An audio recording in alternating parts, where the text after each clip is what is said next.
Саламатсыңар балдар. Биздин бүгүнкү сабагыбыз кыргыз адабияты сабагы жана сабактын темасы жомоктор боюнча тесттик иштер. Мындайча айтканда, жомоктор боюнча билимибизди сынайбыз. Баарыңарга ийгилик каалаймын. Жакшы баалардын ээси болушуңарга чын жүрөктөн тилектешмин. Тесттик ишти 10 суроо камтыйт жана 2ден варианты бар. Анда эмесе тесттик иштерибизди баштайбыз. Биринчи суроо: жомоктор кыргыз фольклорунда кайсы топко кирет?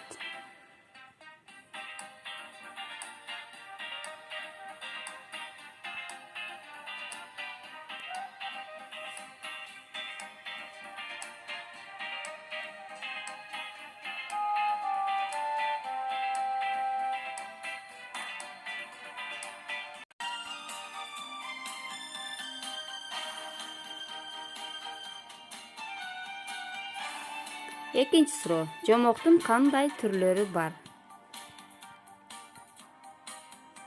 Биздин сүйүктүү жомокторубуз кандай түрлөргө бөлүнөт экен?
Балдар, тапшырмага кыз жана жигит деген сөздөрдү 6 жөндөмү боюнча жөндөйсүңөр.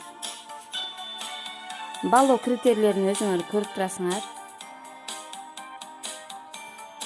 Ушу менен биздин бүгүнкү кыргыз адабияты сабагыбыздагы тесттик иштер боюнча жумушубузду аяктадык.